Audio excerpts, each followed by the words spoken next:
بسم الله الرحمن الرحيم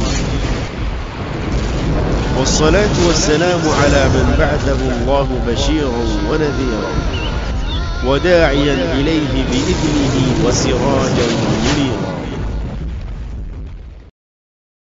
Bismillahirrahmanirrahim. Assalamualaikum warahmatullahi wabarakatuh.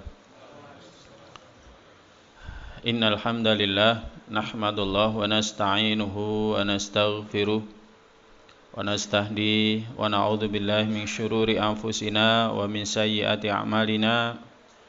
May yahdihillahu fala mudhillalah wa may yudlilhu fala hadiyalah. Asyhadu an la ilaha illallah wahdahu la syarikalah wa asyhadu anna Muhammadan abduhu wa rasuluh la nabiyya wa la rasula ba'dah. Nusalli wa nusallim ala rasulillah wa nabiyillah Muhammad sallallahu alaihi wasallam wa ala alihi wa ashabihi wa man tabi'ahum bi ihsanin ila yaumil qiyamah. Amma ba'du, qala Allah ta'ala fi kitabihil karim, a'udzu billahi minasyaitonir rajim. Ya ayyuhalladzina amanuttaqullaha haqqa tuqatih wa la tamutunna illa wa antum muslimun. Al-ayah. Alhamdulillah, untuk yang kesekian kalinya kita dipertemukan oleh Allah Subhanahu wa taala. Dipertemukan oleh Allah Subhanahu wa taala di tempat ini untuk mencari ilmu, untuk menambah ilmu. Berarti sudah sangat banyak apa yang telah Allah Azza wa Jalla berikan kepada kita. Kita masih diberikan umur, kita juga masih diberikan kesehatan, kita juga masih diberikan rizki, kita juga masih diberikan kekuatan, kita juga diberikan afiah, kesejahteraan, dan tentunya kita masih diberikan hidayah, masih diberikan taufik oleh Allah Subhanahu wa taala yang menyebabkan kita masih istiqomah untuk taat, untuk takwa, untuk ibadah, untuk menghamba kepada Allah Subhanahu wa taala. Ini adalah nikmat yang sangat besar, bahkan lebih besar jika dibandingkan dengan dunia beserta isinya. Maka sudah semestinya kita banyak memuji syukur kepada Allah dari hati kita yang paling dalam, kemudian kita nampakkan di setiap ucapan kita, di setiap percakapan kita. Kita memuji syukur atas semua karunia yang Allah Azza wa Jalla berikan kepada kita, dan hendaklah kita tidak lupa menggunakan semua nikmat itu untuk taat, untuk takwa, menghamba kepada Allah Subhanahu wa taala. Dan tak lupa salawat serta salam hendaklah senantiasa kita sampaikan kepada junjungan kita Nabiullah Muhammad sallallahu alaihi wasallam, suri tauladan yang sempurna, contoh yang tidak ada duanya, yang mesti kita ikuti, yang mesti kita taati, diiringi dengan harap agar kelak dalam kehidupan akhir di padang mahsyar kita tidak terhalang mendekati telaganya, agar kelak kita mendapatkan syafaatnya, agar kelak kita dikumpulkan dengannya, dengan keluarganya dan para sahabatnya di dalam surganya Allah Subhanahu wa taala. Jamaah sekalian yang dirahmati Allah, kita melanjutkan membahas kitab Riyadhus Shalihin, Kitabul Janaiz. Pada pertemuan kali ini kita akan membahas bab al-isra' bil janazah, yakni menyegerakan pelaksanaan pemakaman jenazah. Jadi menyegerakan pelaksanaan pemakaman jenazah. Ini diantara tuntunan Nabi kita sallallahu alaihi wasallam yang mesti kita perhatikan. Jangan sampai kita meniru, mencontoh, apalagi meneladani orang-orang kafir yang pemakaman seorang jenazah dari mereka itu menanti waktu yang lama. Adapun yang pernah terjadi pada diri Nabi kita sendiri sallallahu alaihi wasallam. Kenapa Nabi kita sallallahu alaihi wasallam tidak segera dimakamkan? Kita semuanya tahu bahwa Nabi kita sallallahu alaihi wasallam setelah wafatnya itu tidak segera dimakamkan. Ada beberapa hal yang disebutkan oleh para ulama berkenaan dengan mundurnya prosesi pemakaman Nabi sallallahu alaihi wasallam. Dan yang paling penting adalah para jamaah sekalian yang dirahmati oleh Allah, wafatnya Nabi kita sallallahu alaihi wasallam itu adalah peristiwa yang paling memukul para sahabat radhiyallahu ta'ala anhum. Disebutkan dalam sirah, saking terpukulnya para sahabat radhiyallahu ta'ala anhum, banyak di antara mereka yang ekspresinya itu seperti anak-anak. Seperti anak-anak yang kehilangan orang tuanya, orang yang sangat dikasihinya. Demikian juga ada juga seperti yang pernah terjadi pada sahabat Umar bin Al-Khattab radhiyallahu ta'ala anhu. Bahkan dia menghunuskan pedangnya, ingin sekali membunuh siapa yang mengatakan bahwa Muhammad sallallahu alaihi wasallam itu telah tiada. Sampai akhirnya dia ditenangkan oleh sahabat Abu Bakar As-Siddiq radhiyallahu ta'ala anhu, yang bacakan firman Allah yang pada intinya siapa yang menyembah Allah maka sesungguhnya Allah Maha hidup, tetapi siapa yang menyembah Muhammad maka sesungguhnya Muhammad telah mati, tapi siapa yang menyembah Allah maka sesungguhnya Allah masih hidup. Jadi peristiwa wafatnya Nabi sallallahu alaihi wasallam itu peristiwa yang sangat memilukan bagi para sahabat radhiyallahu ta'ala anhum. Jadi sangat menyedihkan. Ya, saking sedihnya ya sampai mereka kondisinya tidak memikirkan yang lainnya kecuali hanya memikirkan Nabi sallallahu alaihi wasallam. Bahkan ada di antara para sahabat itu yang mengatakan orang tuanya menjadi tebusannya Nabi sallallahu alaihi wasallam, dirinya menjadi tebusannya Nabi sallallahu alaihi wasallam.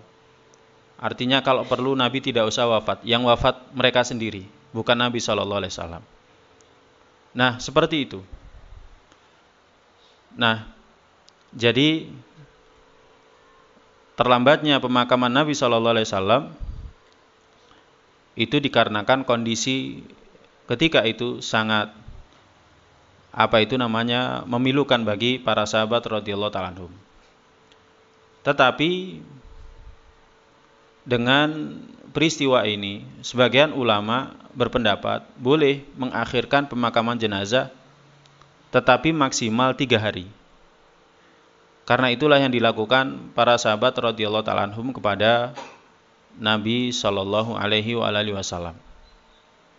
Akan tetapi hukum asalnya seperti yang disebutkan oleh Imam Nawawi rahimahullah ta'ala dalam kitab ini, yakni al-isra bil janazah, yakni menyegerakan prosesi pemakaman jenazah. Ketika ada jenazah yang meninggal, maka hendaklah disegerakan untuk diurus jenazahnya dan dimakamkan. Kalau misalkan meninggalnya sore hari dan tidak memungkinkan untuk memakamkan di malam hari, maka sunnahnya dimakamkan di pagi hari. Ya, demikian juga mesti diperhatikan ada 3 waktu yang dilarang oleh Nabi sallallahu alaihi wasallam untuk memakamkan jenazah, yakni ketika terbitnya fajar, kemudian yang kedua ketika matahari tepat berada di atas hingga tergelincir ke arah barat, kemudian yang ketiga ketika matahari hendak terbenam. Tapi selain daripada itu diperbolehkan. Kalau malam hari ya maka tidak dianjurkan. Tetapi diperbolehkan kalau misalkan aman dari mudarat. Nah, tetapi kita kembali kepada pembahasan di sini, sunnahnya adalah al-isra, yakni menyegerakan prosesi pemakaman jenazah. Imam Nawawi rahimahullah taala mengetengahkan hadis yang diriwayatkan oleh Abu Hurairah radhiyallahu taala anhu. Abu Hurairah radhiyallahu taala anhu meriwayatkan dari Nabi sallallahu alaihi wasallam qala asri'u bil janazah, segerakanlah oleh kalian pengurusan jenazah, fa in taku sholihatan, sekiranya dia adalah jenazah yang baik, fa khairun tuqaddimunaha ilai, maka itu adalah kebaikan yang engkau berikan kepadanya. Wa in taku siwa dzalika fasyarrun tad'unahu an riqabikum, dan sekiranya jenazah itu selain daripada itu artinya tidak baik, maka itu adalah syarrun tad'unahu, yakni keburukan yang kalian letakkan dari pundak kalian. Hadis diriwayatkan oleh muttafaq alaih Bukhari Muslim. Nah, Nabi kita sallallahu alaihi wasallam mengatakan asri'u bil janazah, segerakan untuk mengurus jenazah, segerakan untuk melaksanakan prosesi pemakaman jenazah, disuruh menyegerakan. Alasannya apa? Alasannya sekiranya jenazah itu baik, fa in taku sholihatan, sekiranya dia adalah jenazah yang baik, fa khairun tuqaddimunaha ilaihi, maka kalau jenazahnya itu adalah jenazah yang sholih, maka itu adalah kebaikan yang engkau segerakan kepada jenazah itu. Jadi jika jenazahnya ini adalah jenazah yang sholih, maka itu adalah kebaikan yang engkau berikan kepada jenazah itu. Para jamaah sekalian yang dirahmati oleh Allah SWT, seperti yang sebelumnya pernah kita sampaikan, masa-masa awal kematian seorang manusia itu adalah masa yang menegangkan, bahkan mengerikan. Kalau misalkan jenazahnya ini adalah orang yang sholih, maka malaikat maut yang mencabut nyawanya, seperti disebutkan dalam satu riwayat, ya penampakannya baik, menyenangkan. Kemudian ruhnya bisa naik ke atas, bahkan melalui langit pertama terus sampai ke atas. Kalau dia adalah jenazahnya seorang syahid, maka akan berterbangan atau berada di paruh burung-burung hijau yang berterbangan di surga. Nah, kemudian setelah itu, ruhnya ini, ruh yang telah terlepas dari jasadnya ketika meninggal, itu akan dikembalikan lagi ke jasadnya. Ada beberapa riwayat, ada yang menyebutkan itu terjadi ketika jenazah ini dimakamkan. Ada yang mengatakan ketika jenazah ini diletakkan di alam kubur. Nah, kemudian setelah itu jenazah ini mengalami peristiwa-peristiwa yang sangat menegangkan dan sangat menentukan. Jika dia ketika didatangi oleh malaikat penjaga kubur itu bisa menjawab dengan sebab diberikan keteguhan oleh Allah Subhanahu wa taala, maka seterusnya dia akan selamat. Makanya jika jenazahnya ini baik, fa khairun tuqaddimunaha ilaihi, maka itu adalah kebaikan yang engkau segerakan kepadanya. Kebaikan yang engkau segerakan kepadanya.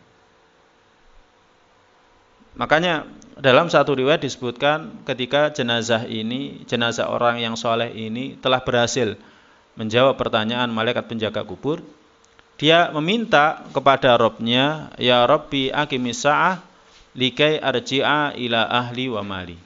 Wahai Rabbku, segerakan, bangkitkan hari kiamat agar aku bisa kembali kepada keluargaku dan kepada hartaku.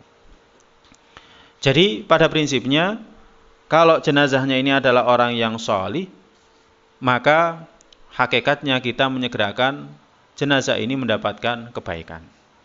Sebaliknya wa intaku siwa dzalik, jika jenazah ini tidak seperti itu, bukanlah jenazah yang sholih, maka fasyarrun tad'unaha an riqabikum. Maka kalau kita menyegerakan prosesi pemakaman jenazah, maka hakikatnya seperti kita melepaskan keburukan yang ada di pundak-pundak kita. Ya, keburukan yang ada di pundak-pundak kita. Nah, ini para jamaah sekalian yang dirahmati oleh Allah Subhanahu wa taala. Makanya hukum asalnya adalah asri'u bil janazah. Yakni hendaklah kita menyegerakan prosesi pemakaman jenazah.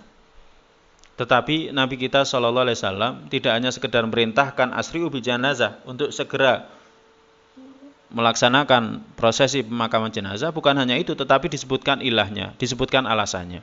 Kalau orang yang kita kuburkan, yang kita makamkan ini orang yang salih, maka itu akan mendatangkan kebaikan kepada jenazah itu.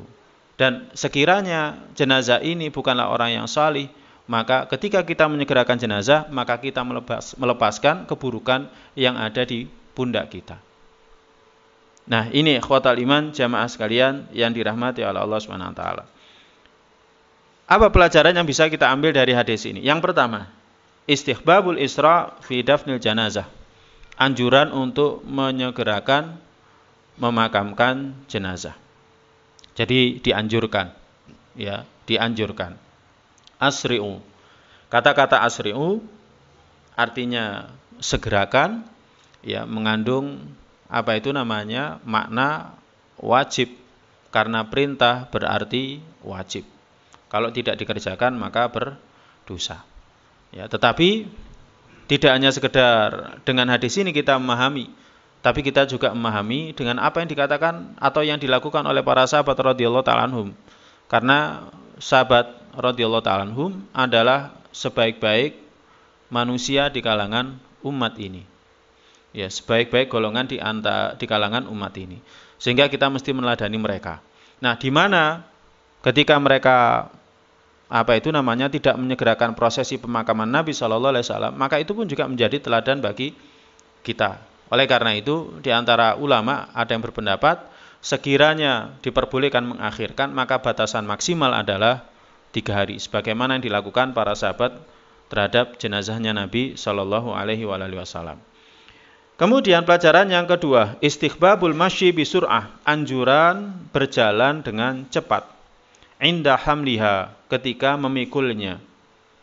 Jadi dianjurkan berjalan dengan cepat ketika memikulnya, wa adamil ibta fi siriha, dan tidak pelan-pelan ketika memikul jenazah. Ya. Sebenarnya kita sudah melihat fenomena seperti ini, di mana orang memakamkan jenazah itu mesti jalannya cepat. Ya, tetapi dengan adanya ngaji hadis ini kita jadi tahu, karena memang di situ ada tuntunannya, ada teladannya dari Nabi SAW, ada perintahnya dari Nabi SAW, sehingga berjalan dengan cepat ketika prosesi pemakaman jenazah, ketika mengantarkan jenazah itu disyariatkan dalam agama ini, bukan perlahan-lahan, ya, bukan perlahan-lahan, tetapi disegerakan. Kemudian pelajaran yang terakhir yang disebutkan dalam kitab ini berkenaan dengan hadis Abu Hurairah radhiyallahu ta'ala di sini. Kebalikannya, yakrahul isra asyadid, makruh hukumnya bergegas tetapi terlalu cepat, ya. Jadi al isra asyadid, ya, terlalu cepat. Ya, diperintahkan untuk cepat-cepat, tetapi terlalu cepat juga tidak boleh, karena lima yatarattabu alaihi minal mafasid, karena yang demikian akan mendatangkan mafsadah. Ya, misalkan gotong mayit gitu kan, kemudian karena jalannya terlalu cepat, tidak tahu ada lubang atau ada yang kesandung, akhirnya ada yang terjatuh, itu kan ada mafsadah. Ya, ada mafsadah, ada kerusakan yang ditimbulkan, tidak diperbolehkan. Ya, jadi dianjurkan untuk cepat, tetapi tidak boleh terlalu cepat, dan tidak diperbolehkan lambat. Jadi para jamaah sekalian yang dirahmati Allah, dalam syariat agama ini perintahnya itu adalah tawassut, jadi pertengahan. Jadi perintahnya itu adalah tawassut, tidak terlalu berlebih-lebihan, tidak juga kekurangan. Nah, termasuk ketika diperintahkan untuk al-isra. Al-isra, bergegas, bersegera, asri'u bil janazah. Ya, diperintahkan untuk cepat-cepat, tetapi jangan terlalu cepat dan jangan lambat. Kalau misalkan kita jalan Dan jalan kita normalnya seperti itu. Kalau perintahnya al-isra, asri'u bil janazah, ya agak cepat jalannya. Tapi jangan lari. Ya. Jadi seperti itu. Bagaimana gontok mayat sambil lari? Ya tidak mungkin ya. Tapi kalau jalan cepat, insya Allah bisa. Ya, jalan cepat, insya Allah bisa. Dan insya Allah kita semuanya sudah maklum lah. Kita semuanya sudah maklum, kita semuanya sudah tahu, melihat bagaimana orang itu jalannya cepat ketika memikul jenazah. Tetapi terkadang sering kita melihat keadaan yang ketika memikulnya agak cepat sampai ada yang sendalnya lepas, sandalnya ikatan talinya juga putus gitu kan. Ya, itu di antara mafsadah. Ya, itu di antara mafsadah. Maka ketika kondisinya seperti ini ya dikondisikan bagaimana caranya tidak terlalu cepat. Pada prinsipnya ada perintah al-isra, perintah untuk menyegerakan prosesi pemakaman jenazah, memikul jenazah sampai diantarkan ke kuburan, tetapi jangan berlebih-lebihan sehingga mendatangkan mafsadah, mendatangkan kerusakan. Nah, ini ikhwatal iman, jamaah sekalian yang dirahmati oleh Allah Subhanahu wa taala. Kemudian hadis yang kedua. Hadis yang diriwayatkan oleh Abu Sa'id Al-Khudri radhiyallahu ta'ala anhu. Dia mengatakan, kana Nabi sallallahu alaihi wasallam yaqul, adalah Nabi sallallahu alaihi wasallam pernah bersabda, idza wudi'atil janazatu, jika jenazah itu telah diletakkan, fahtamalahar rijalu ala a'naqihim, dan orang-orang itu memikul di atas pundak-pundak mereka. Yang dimaksud idza wudi'atil janazatu itu diletakkan di keranda. Dan keranda itu para jamaah sekalian yang dirahmati Allah, tidak ada ketentuan yang ma'ruf. Tetapi tidak boleh berlebih-lebihan. Ya, tidak boleh terlalu berlebih-lebihan. Ya, pokoknya tidak ada ketentuan yang yang pasti keranda itu bentuknya harus bagaimana, tetapi tidak boleh berlebih-lebihan. Ya, misalkan ada hiasannya macam-macam kayak gitu. Ya. Nah, idza wudi'atil janazatu, jika jenazah itu telah diletakkan di keranda, fahtamalahar rijalu ala a'naqihim, kemudian orang-orang memikulnya di atas pundak mereka, fa in kanat shalihatan, jika jenazah ini adalah jenazah yang baik, qalat, maka jenazah ini akan berkata, qaddimuni, segerakan aku. Ya, segerakan aku. Dahulukan aku. Fa in kanat ghaira shalihatin, dan jika jenazah ini bukanlah jenazah yang shalih, qalat li ahliha, maka dia berkata kepada keluarganya, ya wailaha aina tadhhabuna biha, celakalah, kemana kalian akan membawanya? Kemana kalian akan membawa jasad ini? Yasma'u sautaha kullu syai'in illal insan, yasma'u sautaha, setiap segala sesuatu, kullu syai'in illal insan, segala sesuatu kecuali manusia, itu mendengarkan ucapan daripada mayit ini. Walau sami'al insanu la sa'iqa, sekiranya manusia itu mendengarkan suaranya orang yang mati ini, suaranya mayit ini, la sa'iqa, niscaya dia akan pingsan. Hadis diriwayatkan oleh Imam Bukhari. Para jamaah sekalian yang dirahmati Allah, hadis ini ketika membahas bab-bab awal dalam kitab Riyadhus Shalihin ini, seingat saya bab al-khauf dan ar-raja, itu ada pembahasan. Ada pembahasan hadis ini dan hadis ini diulangi. Tetapi tidak menjadi masalah, kita ambil di antara pelajarannya. Bahwa hadis ini menjelaskan kepada kita hukum asal membawa jenazah dari rumah duka menuju ke tempat pemakaman itu dengan dipikul, bukan dengan kereta ataupun dengan mobil, apalagi geledekan. Kalau geledekan kan gini, bukan kereta itu. Oh, digeledek. Ya. Jadi hukum asalnya itu adalah dengan dipikul. Dan di sini banyak hikmah syar'iyah yang disebutkan oleh para ulama. Di antaranya ini sebagai pengingat bagi orang yang mikul. Nanti kita akan seperti mereka. Kita nanti akan dipikul sebagaimana orang yang saat ini kita pikul sedang kita pikul. Kita akan merasakan yang sama. Dan kita akan pun mengalami pengalaman yang sama. Kalau kita ingin, misalkan jenazah ini, yang dipikul ini adalah jenazah yang salih, maka setiap orang yang ada di situ pasti mendoakan kebaikan untuknya. Dan kita pun berharap sekiranya kita adalah, dan kita menjadi orang yang salih, kita berharap agar orang-orang juga mendoakan kita. Jadi banyak sekali hikmahnya, diantaranya bagi orang yang memikulnya, ya, orang yang memikulnya. Kalau misalkan jenazahnya tidak salih, bukanlah orang yang salih, maka kita berharap jangan sampai kita menjadi sepertinya. Kita berharap agar menjadi orang yang salih, bahkan lebih salih jika dibandingkan dengan orang yang kita pikul ini. Ya. Nah, ini jamaah sekalian yang dirahmati Allah. Jadi banyak sekali hikmahnya.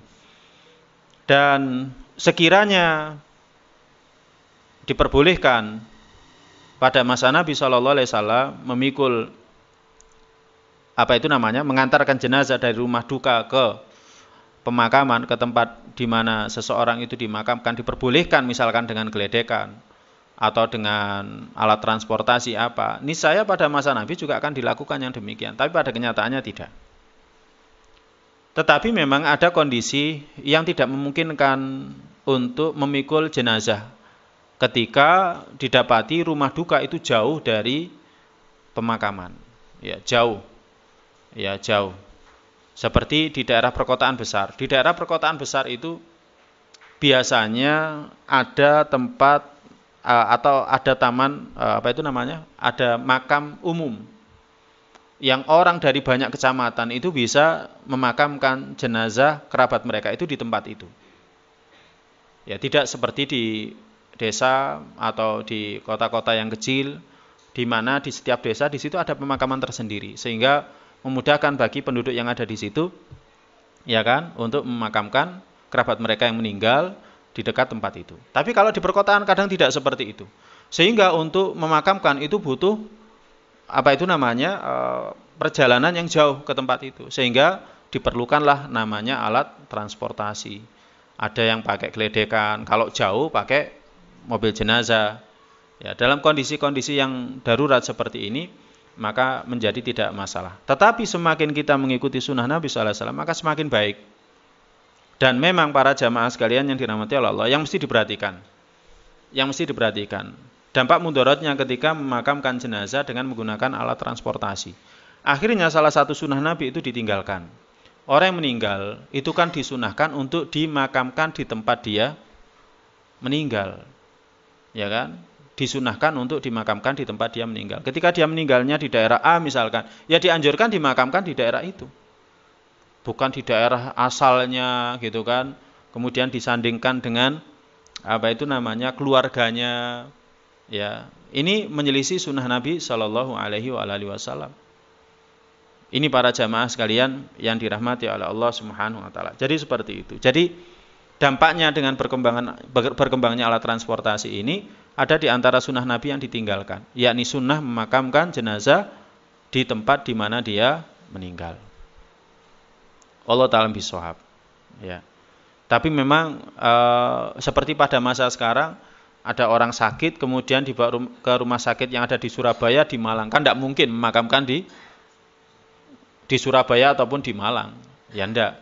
Jadi kembali kepada aturan yang ma'ruf, ya, aturan yang ma'ruf di mana orang meninggal kemudian dia dimakamkan sesuai dengan KTP yang dia miliki. Ya, tidak menjadi masalah dalam kondisi yang seperti ini, tidak menjadi masalah. Nah, jadi itu yang pertama. Jadi sunnah ketika memakamkan jenazah itu adalah dipikul. Dipikul di atas pundak, bukan dinaikkan ke geledekan ataupun ke gerobak, ya, apalagi dimasukkan ke dalam mobil jenazah. Tidak seperti itu. Kemudian di antara pelajaran yang lainnya, ada di antara perkara-perkara gaib yang Allah SWT beritahukan kepada manusia. Ini di antara perkara gaib. Perkara gaib yang Allah SWT beritahukan kepada kita. Bahwa orang yang mati ini, kalau orang mati ini adalah orang yang salih, maka dia akan berkata, qaddimuni, qaddimuni. Ya, qaddimuni, qaddimuni, segerakan aku. Jadi dia minta agar dia disegerakan. Prosesi pemakamannya dia minta agar disegerakan. Karena seperti yang tadi kita sampaikan, ketika seseorang itu meninggal, ruh itu lepas dari jasad. Dia bisa melewati langit yang pertama, kedua, ketiga, apalagi jika dia adalah seorang yang syahid, dia bisa melihat indahnya surga, maka dia minta untuk disegerakan. Maka dari hadis ini juga bisa disimpulkan, ya kan, sebagaimana dalam riwayat yang lain juga disebutkan, kembalinya ruh ke jasad itu terjadi ketika seorang mayit itu dimandikan. Ada riwayat yang menyebutkan seperti itu. Selain dari pendapat yang menyebutkan bahwa ruh itu akan dikembalikan ke jasad ketika jenazah ini diletakkan di lahat. Jadi ada beberapa pendapat di sini. Tapi kalau kita kembalikan kepada hadis ini, berarti ruhnya orang yang mati ini dikembalikan ke jasadnya sebelum dia dipikul atau diantarkan dari rumah dukanya menuju ke tempat pemakaman. Ada yang mengatakan, ya itu terjadi ketika dia dimandikan. Ya. Nah ini jamaah sekalian yang dirahmati oleh Allah SWT. Tetapi jika jenazahnya ini bukanlah jenazah yang salih, maka dia berkata kepada keluarganya, ya wailaha, aina tadhabuna biha, celaka, celaka. Kalian mau bawa kemana ini? Kalian mau bawa kemana ini? Kalau dia bukan orang yang salih. Ya. Kalau bukan orang yang salih, dia akan mengatakan seperti itu. Nah ini diantara perkara gaib yang Allah Subhanahu wa Ta'ala beritahukan kepada kita. Kemudian yang lain, pelajaran yang terakhir yang disebutkan dalam kitab ini di bab-bab awal. Dari hadis ini bisa kita ambil pelajaran, ada di antara makhluk-makhluk Allah Azza wa Jalla yang Allah tunjukkan perkara-perkara gaib yang itu tidak diketahui oleh manusia. Yang itu tidak diketahui oleh manusia. Dalam hal ini, ketika mayit ini dipikul di atas pundak-pundak para peziarah, dia mengatakan qaddimuni, qaddimuni, maka segala sesuatu selain manusia itu mendengarkan. Binatang mendengarkan, ya kan? Kemudian tumbuhan mendengarkan. Pokoknya selain daripada manusia, kullu syai'. Kullu syai'. Dan kullu syai' ini mencakup menurut kita benda mati ataupun benda hidup. Binatang, tumbuhan, demikian juga mungkin dinding, rumah, dan lain sebagainya. Mereka semuanya mendengarkan. Ketika mayat ini mengatakan qaddimuni, qaddimuni. Ketika mayat ini mengatakan ya wailaha, aina tadhabuna biha, celaka. Kalian mau membawa jenazah ini kemana? Mereka semuanya mendengarkan. Hanya manusia yang tidak mendengarkan. Hanya manusia yang tidak mendengarkan. Nah, bagaimana sekiranya mendengarkan? Maka pelajaran yang keempat, walau sami'al insanu la sa'iqa, sekiranya manusia mendengarkan suaranya orang yang mati ini, niscaya dia akan pingsan. Jadi sekiranya manusia mendengarkan suaranya orang yang mati ini, ketika dia dipikul di atas pundaknya para peziarah, dia mengatakan, aina tadhabuna biha, kemana kalian akan membawanya? Niscaya manusia akan pingsan. Dan para jamaah sekalian yang dirahmati oleh Allah, tidaklah manusia itu pingsan ketika melihat sesuatu atau mendengarkan sesuatu, kecuali yang dilihat, yang didengarkan itu adalah perkara yang mengerikan. Ya, mungkin pernah lihat hantu gitu kan, sekali lihat langsung tegang, kemudian langsung pingsan. Ya, jadi tidaklah yang didengar, tidaklah yang dilihat itu sesuatu yang mengerikan. Makanya dari hadis ini saja sebenarnya kita bisa ambil pelajaran bahwa kematian itu perkara yang sangat mengerikan. Ya, perkara yang sangat mengerikan. Apalagi jika yang mati itu bukanlah orang-orang yang salih. Bukanlah orang-orang yang salih. Karena apa? Karena Nabi SAW dalam hadis ini berkata, ketika orang yang tidak saleh itu mengatakan, ya wailaha aina tadhabuna biha, Nabi SAW mengatakan, semua yang berada di sekeliling daripada jenazah itu mendengarkan, kecuali manusia. Sekiranya manusia mendengarkan, niscaya dia akan pingsan. Makanya kita bisa menyimpulkan bahwa peristiwa kematian, apalagi yang dialami oleh orang-orang yang tidak sholih, itu adalah peristiwa yang mengerikan. Makanya seperti yang dulu pernah kita sampaikan, kita tidak boleh tertipu dengan keadaan orang yang mati. Oh, tidak apa-apa kok. Dia mati dengan tenang, gitu kan? Atau dia hidup dalam kedamaian. Kita tidak boleh tertipu dengan hal-hal seperti itu. Karena kita tidak tahu alam barzah dengan alam dunia itu beda. Alam dunia, alam barzah, alam akhirat itu beda. Ya. Seperti yang dulu pernah kita sampaikan. Ketika disebutkan dalam hadisnya Bara bin Azib, bahwa orang yang mati di kuburnya itu didudukkan. Fa'aq'adahu. Kemudian keduanya malaikat penjaga kubur ini mendudukkan dia. Kalau kita lihat kuburan, apa mungkin?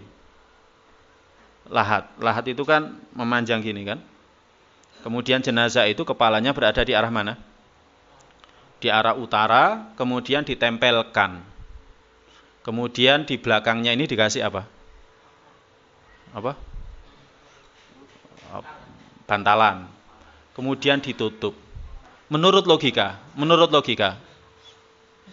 kira-kira dia bisa ndak umek gitu? Menurut logika, bisa ndak? Ndak bisa. Apalagi duduk. Nah, orang kalau berpikiran materialis, cara berpikirnya itu adalah materialis. Segala sesuatu itu, dasarnya itu adalah bisa dilihat dari sisi materi. Ya kan? Apa mungkin orang yang seperti itu bisa didudukkan? Tidak mungkin kan? Kalau nggak percaya, ya coba, nggak bisa kan didudukkan. Tapi karena yang bersabda itu adalah Nabi kita SAW, dia diberitahukan di antara perkara-perkara gaib oleh Allah Subhanahu wa taala bahwa orang yang mati ketika berada di alam kubur nanti dia akan didudukkan. Maka kita beriman sampai pun sesuatu itu tidak masuk akal. Kan enggak masuk akal.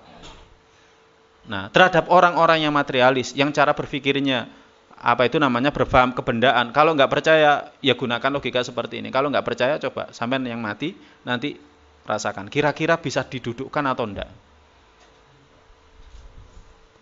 Ya, kayak gitu. Jadi ditantang mereka. Kalau nggak percaya, coba sampean yang jadi orang yang mati nanti diletakkan di situ. Ada beberapa eksperimen para jamaah. Kalau antum pernah baca, ada beberapa eksperimen. Orang itu ingin tahu kondisi alam kubur. Ini eksperimen betul. Dan ketika dia sudah kondisinya seperti itu ada kamera yang dimasukkan ke dalam itu. Ini bukan yang di daerah mana? Di daerah salah satu pecahan Uni Soviet, bukan itu. Jadi ada yang pengen mengetahui kondisi di kuburan itu bagaimana. Dia betul-betul ditanam, tapi masih dikasih selang, ya kan, untuk tempat keluar masuknya udara. Hanya beberapa saat dia mengalami pengalaman yang sangat mengerikan. Hanya beberapa saat dia mengalami pengalaman yang mengerikan. Apalagi kalau mati betulan. Itu mati-matian saja, artinya mati yang tidak sungguhan, dia mengalami pengalaman yang mengerikan, apalagi jika dia mati sungguhan. Maka bagi orang beriman itu seperti ini. Saya sering kali ngulang-ngulang ucapan ini.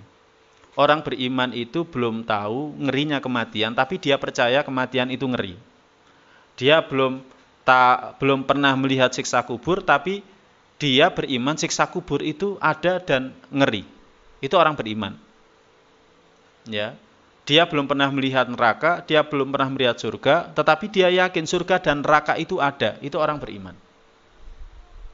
Ya. Kalau misalkan mati baru yakin, oh iya ternyata yang dikatakan Ustadz dulu benar, yang dikatakan Pak Kiai dulu benar, yang dikatakan para ulama, para dai dulu benar, yang dikatakan Rasulullah SAW itu benar, gak ada gunanya ketika itu. Sama seperti yang dikatakan Fir'aun. Fir'aun ketika akhir hayatnya, dia baru mengatakan, aku beriman dengan Robnya Bani Israel. Nggak ada gunanya ketika itu. Jadi seperti itu. Nah, makanya yang seperti ini mesti kita imani. Yang seperti ini mesti kita imani. Nah, kembali kepada hadis ini. Sabda Nabi sallallahu alaihi wasallam, walau sami'al insan la sa'iqa. Sekiranya manusia mendengarkan ucapan dari orang yang tidak saleh yang mati ini. Ya kan? Di mana dia mengatakan, ya wailaha aina tadhhabuna biha. Celakalah engkau, di mana kalian membawa jenazah ini. Sekiranya manusia mendengarkan, niscaya manusia itu la sa'iqa, akan pingsan. Ya. Jadi seperti itu. Jadi ini menunjukkan bahwa peristiwa kematian itu mengerikan. Dan yang diucapkan oleh jenazah yang tidak soleh ini tidak seperti yang saya ucapkan. Kalau saya ucapkan kan ya biasa saya mengatakan ya wailaha aina tadhhabuna biha. Mungkin suaranya itu melengking, mungkin suaranya itu histeris dan lain sebagainya. Ya. Kita tidak tahu. Tapi yang jelas dikatakan seperti ini yang nanti akan dikatakan oleh orang jenazah yang tidak soleh, dan Nabi SAW memberikan satu perumpamaan, sekiranya manusia mendengarkan, pasti ketika dia mendengarkan, pasti akan pingsan. Nah ini ikhwatal iman, jamaah sekalian yang dirahmati oleh Allah Subhanahu wa ta'ala. Wallahu ta'ala bishawab. Baik, kemudian kita melanjutkan dengan bab yang ke 159 dalam kitab Riyadhus Shalihin, masih dalam kitabul Janaiz, yakni ta'jil qada'id dain anil mayyit. Ya. Menyegerakan menunaikan hutangnya si mayit. Wal mubadara ila tajhizihi, ya, dan bersegera untuk mengurus prosesi pemakaman dia, ila ayyamu, tak kecuali kalau dia mati faja'atan, secara tiba-tiba. Fayatruka hatta yatayaqqana mautu. Maka ditunggu dulu, ya, ditunggu dulu kecuali kalau hingga kita yakin bahwa dia itu betul-betul mati. Ya, jadi bab ini berbicara tentang menyegerakan menunaikan hutang. Kemudian yang kedua, bersegera mengurus pemakaman dia. Kecuali kalau matinya tiba-tiba. Kalau matinya tidak tiba-tiba, oh sepertinya dia mau meninggal ini, mau meninggal. Kemudian kita baru tahu, oh ternyata dia betul meninggal. Baru segera diurus, langsung segera dimandikan, ya kan? Kemudian disegerakan prosesi pemakaman dia. Nah, tapi kalau misalkan matinya secara tiba-tiba, ini yang dikatakan oleh Imam Nawawi rahimahullah ta'ala, fayatruku, tunggu dulu. Karena pada masa dulu para jamaah, ya, tidak secanggih pada masa sekarang. Kalau pada masa dulu, untuk mengetahui seseorang itu mati dan tidak mati ditunggu. Kok nggak bangun-bangun gitu kan? Kalau pada masa sekarang, dilihat kok nggak ada nadinya, kemudian ditensi, betul-betul nggak ada nadinya, oh berarti dia sudah meninggal. Ya kan? Nah, hatta yatayaqqana mautu, hingga yakin bahwa orang ini sudah meninggal, barulah segera diurus. Nah, hadis yang menjelaskan tentang masalah ini, yang pertama disebutkan dalam kitab ini, diriwayatkan oleh Abu Hurairah radhiyallahu ta'ala anhu. Nabi sallallahu alaihi wasallam bersabda, "Nafsul mu'mini mu'allaqatun bidainihi hatta yuqda anhu." Nafsul mukmin, jiwanya seorang mukmin itu mu'allaqatun, tergadai, tergantung, gantung, mu'allaqah, gantung. Gantung bidaini, hingga dia menunaikan hutangnya. Ya. Jadi gantung, tergadai hingga dia menunaikan hutangnya. Jadi seperti itu. Makanya yang dianjurkan ketika seorang anak cucu Adam itu meninggal, yang pertama kali harus dilakukan itu adalah masalah hutang. Tunaikan hutangnya. Jadi hutangnya itu harus ditunaikan, harus dilunasi. Karena jika tidak seperti itu, maka jiwanya tergantung. Mu'allaqatun, mana mu'allaqatun di sini? Yakni marhunatun mahbusatun an maqamiha al-karim. Tergadai, terhalang untuk menempati tempat yang mulia. Misalkan jenazah ini seharusnya adalah jenazah orang yang soleh. Tetapi karena dia punya utang, kalau jenazah soleh itu kan nanti akan ditempatkan di tempat yang mulia. Tetapi dengan sebab dia masih punya utang, maka dia tidak ditempatkan di tempat yang mulia. Ya, dia tidak ditempatkan di tempat yang mulia. Wallahu ta'ala bishawab. Ini yang disebutkan dalam kitab ini. Saya tidak tahu bentuknya. Di tempat yang mulia itu bagaimana, saya tidak tahu bentuknya. Apakah ketika ruhnya itu naik terus ke atas, kemudian dia tidak bisa melihat indahnya surga. Bisa jadi seperti itu. Ataukah ketika dia sudah ditanya oleh malaikat penjaga kubur, kemudian dia bisa menjawab, tapi tidak dilapangkan kuburnya, tidak dihamparkan untuknya hamparan dari surga. Wallahu a'lam bishawab. Saya tidak tahu. Tetapi yang jelas Nabi sallallahu alaihi wasallam bersabda, nafsul mu'min mu'allaqatun bidainihi hatta yuqdu anhu.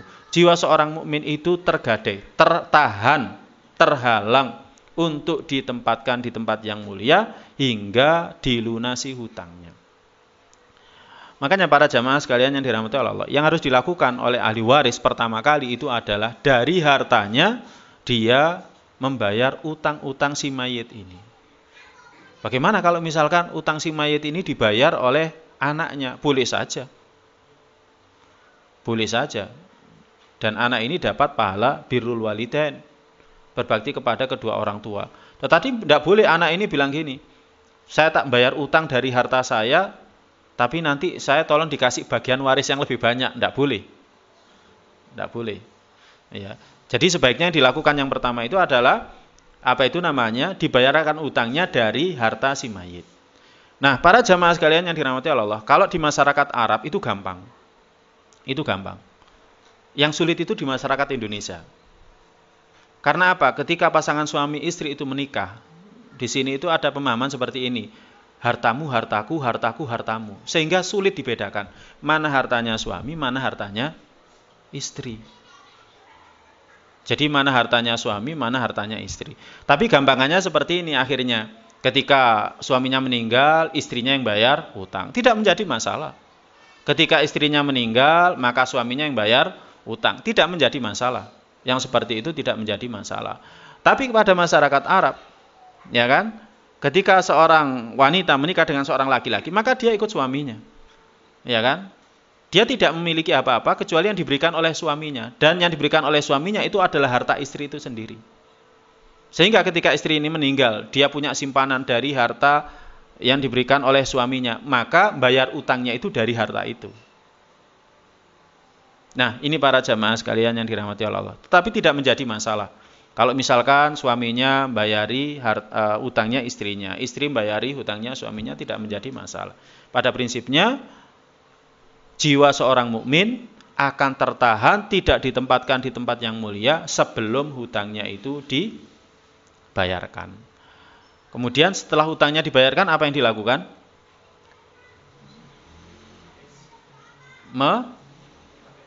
Menunaikan wasiat. Jadi terhadap hartanya si mayit itu, ya, yang pertama dibayarkan hutangnya dulu dari harta dia. Kemudian ditunaikan wasiatnya dulu. Wasiat tidak boleh lebih dari 1/3, 1/4 lebih baik, 1/5 lebih baik. Ini pendapatnya Abu Bakar As-Siddiq radhiyallahu ta'ala anhu. Baru kalau ada sisanya dibagi sebagai harta warisan. Ya, dibagi sebagai harta warisan. Nah, ini bisa dilakukan kalau hartanya itu jelas. Nah, kalau seperti yang di Indonesia, ya kan, hartamu hartaku, wekmu wekku, wekku wekmu, gitu kan. Masih untung bukan wekmu wekku, wekku wekku dewe kan gitu. Nah, sehingga kalau di Indonesia seringkali hartanya itu dibagi ketika kedua orang tua sudah meninggal. Dan memang ada baiknya di adatnya orang Indonesia itu, ya, karena apa? Karena ketika harta itu tidak dibagi, ya, mereka jaga perasaan. Misalkan yang meninggal dulu itu bapak, jadi yang dijaga itu perasaannya ibu. Mosok sih, ya, ibu masih ada kok bicara warisan, ya kan? Bagaimanapun seorang ibu, para jamaah, ibu itu kalau tinggal dengan anaknya itu tidak kerasan. Ini yang di mana? Di masyarakat kita. Lebih kerasan di rumah sendiri. Ya. Jadi lebih kerasan di rumah sendiri. Apalagi kalau sering masalah sama menantu. Tapi kalau di masyarakat Arab, dan ini yang ada dalam Islam, ya kan, namanya ibu ya ikut anak laki-laki. Ibu ikut anak laki-laki. Nah, hartanya bapak itu dibagi. Ibu dapat bagian, kemudian anak laki-laki dapat bagian. Ketika ibunya ada, maka ikut anak laki-laki. Anak perempuan dapat bagian. Jadi seperti itu. Nah, tapi kalau dalam masyarakat Indonesia, ya karena hartanya seperti itu, sulit sekali untuk dibedakan. Pada umumnya tidak dibagi warisannya. Nunggu kedua-duanya sudah meninggal. Seperti ini boleh saja. Tetapi yang harus diperhatikan itu adalah haknya orang yang mati. Ketika yang mati ini meninggal, ketika seseorang itu meninggal, maka harus ditunaikan terlebih dahulu hutangnya. Kasihan dia, tertahan. Baru kemudian wasiatnya. Ya, perkara nanti sisa hartanya dibagi sebagai warisan atau tidak, itu belakangan tidak masalah. Tidak masalah. Ini para jamaah sekalian yang dirahmati Allah. Silakan adzan isya terlebih dahulu sebelum nanti sedikit saya sampaikan satu hadis lagi, ya kan? Kemudian nanti mungkin tanya jawab. Tafadhol. Baik, ada satu hadis lagi tapi hadisnya dhaif. Hadisnya dhaif sehingga kita tidak perlu ngambil pelajaran, cuman kita bacakan saja. Ya, kita bacakan saja. yakni hadis yang diriwayatkan Husain bin Wahwah radhiyallahu anhu, Talha bin Al-Barra radhiyallahu ta'ala anhu sakit, kemudian Nabi sallallahu alaihi wasallam membesuknya. Kemudian Nabi sallallahu alaihi wasallam bersabda, "Inilah ura Talha illa qad hadatsa fihil maut." Sesungguhnya aku tidaklah bermimpi ya tentang Talha kecuali akan datang kematian kepadanya. Fa'adhinuni, maka beritahukan kepadaku tentangnya jika dia mati, wa'ajjilu bih, dan segerakan prosesi pemakaman dia ketika dia mati. Fa innahu la yanbaghi li jifati muslim an tukhbasa baina dhahranai ahlihi. Tidak semestinya, ya kan, jiwa seorang muslim itu tertahan di antara keluarganya, di antara punggung-punggung keluarganya. Maknanya jangan sampai dia itu tertahan lama-lama di rumah keluarganya. Orang kalau sudah meninggal ya sudah disegerakan prosesi pemakaman dia. Tapi hadis ini dhaif sehingga tidak perlu kita menggunakan hadis ini sebagai landasan dasar untuk menyegerakan prosesi pemakaman jenazah. Cukup yang sudah kita bahas tadi, hadisnya Abu Hurairah radhiyallahu ta'ala anhu dan Abu Sa'id Al-Khudri radhiyallahu ta'ala anhu sebagai dalil perintah untuk menyegerakan prosesi pemakaman jenazah. Sebenarnya al-asri'u bil janazah itu maknanya kalau dilihat dari dua hadis ini itu adalah ketika mikulnya. Ya, tetapi berlaku umum juga terhadap prosesi pemakamannya. Mulai dari memandikan, kalau sudah yakin dia betul-betul sudah meninggal, maka kita segerakan untuk memandikannya. Kemudian segera dikafani, kemudian segera disolati, kemudian segera diantarkan ke kuburannya. Agar kalau dia sholih, maka kebaikan yang kita segerakan untuk kita berikan kepada orang itu. Wallahu ta'ala bishawab. Ada yang ingin ditanyakan dari yang sudah kita kaji? Silakan. Cukup?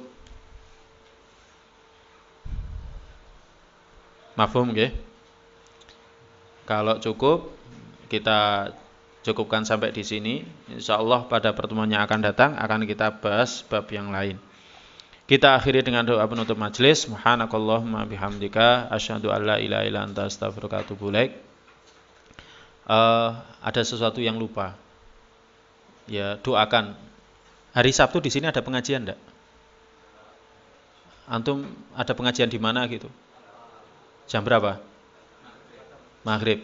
Oh, ya sudah, Mas. Ya enggak apa-apa. Enggak apa-apa. Ya. Ya, kalau misalkan ada pengajian, ya enggak apa-apa. Enggak apa-apa, wis. Ya memang tak buat penasaran. Antum doakan aja. Antum doakan. Ya, kita sebenarnya pengen kalau misalkan di sini ada Ustadz, kalau yang dulu Ustadz Abdullah Zain, kalau dulu jauh sebelumnya ada Ustadz Abu Qatada.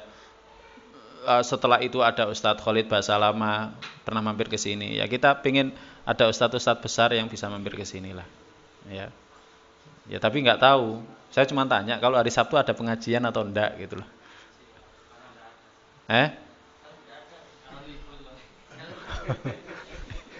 Iya, saya cuma tanya aja kok. Ya antum doakan aja. Ya biar kita dimudahkan. Kalau kajian reuni ya tetap reuni. ya kajian reuni itu tetap reuni yang sudah kita jadwal. Ya kita ingin nanti ada ustadz yang lain yang bisa ngisi di sini. Ya. Tapi kalau momen ustadz yang besar-besar ini harus menyesuaikan jadwalnya ustadz-ustadznya. Makanya nanti kita lihat. Baik, butuh doanya antum saja. Kita akhiri. Assalamualaikum warahmatullahi wabarakatuh.